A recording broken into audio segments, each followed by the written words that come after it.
Now, in the past, many tyrants and governments wanted to do it, but nobody understood biology well enough. And nobody had enough computing power and data to hack millions of people. Neither the Gestapo nor the KGB could do it. But soon, at least some corporations and governments will be able to systematically hack all the people. We humans should get used to the idea that we are no longer mysterious souls. We are now hackable animals. Data might enable human elites to do something even more radical than just build digital dictatorships. By hacking organisms, elites may gain the power to re-engineer the future of life itself. Because once you can hack something, you can usually also engineer it. And if indeed we succeed in hacking and engineering life, this will be not just the greatest revolution in the history of humanity. This will be the greatest revolution in biology since the very beginning of life 4 billion years ago.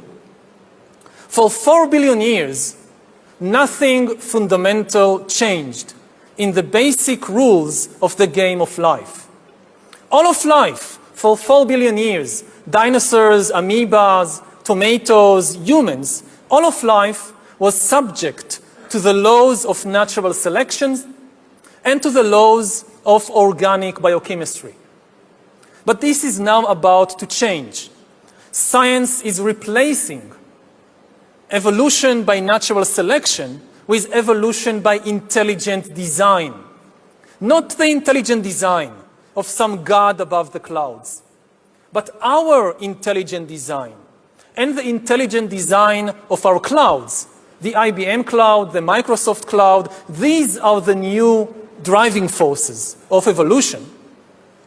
And at the same time, science may enable life after being confined for 4 billion years to the limited realm of organic compounds. Science may enable life to break out into the inorganic realm. So after 4 billion years of organic life shaped by natural selection, we are entering the era of inorganic life shaped by intelligent design. So does the data about my DNA, my brain, my body, my life, does it belong to me or to some corporation or to the government or perhaps to the human collective? Humans are now hackable animals.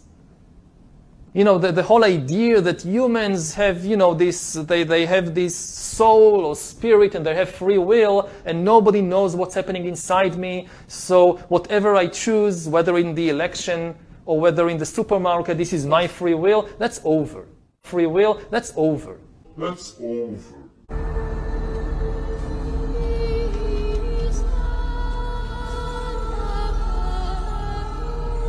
Egy dologban igazad volt, Kevin.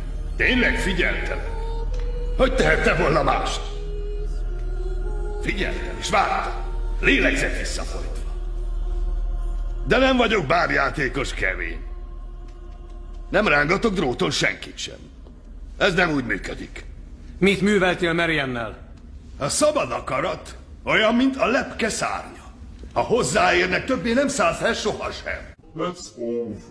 Over. Today, we have the technology to hack human beings on a massive scale. Yeah, I mean, everything is being digitalized. Everything is being monitored. In this time of crisis, you have to follow science. It's often said that you should never allow a good crisis to go to waste, because a crisis is an opportunity to also do good reforms that in normal times people will never agree to. But in a crisis, you see, we have no chance. So let's do it. Vaccine won't help us go the to the vaccine test, of course. will help us, of course. It will make things, you know, more manageable. Surveillance.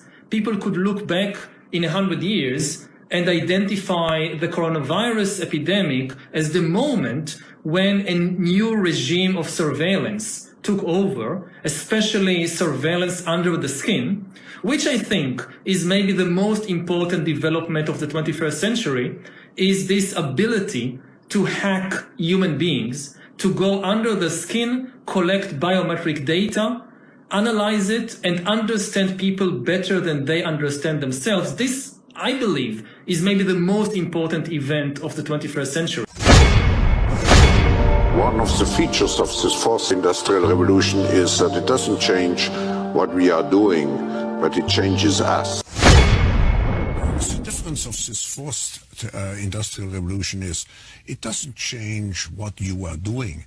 It changes you. If you take genetic editing, right.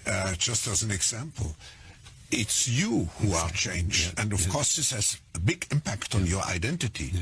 And offers certain kinds of possibilities that have to be careful about. You know, when you began to do that kind of gene editing, some people worry that you are changing what it means to be human. That's the problem. And of course, the new industrial revolution offers us many opportunities, but it raises manifold questions on the ethical, but even legal implications. And we have to be prepared for it, and that's what we want to do in Davos next year. Talk about technology and how the ways it can be deployed, that contribute to growth rather than exacerbate unemployment. How will that implement itself? It's a big question mark, because there is a fear that technology, robots, just to take one you gain element, productivity from machines. Exactly, and it replaces maybe the workforce or jobs faster than we can replace them with new jobs. Not everybody can be a robot polisher and so on, so there will be new jobs.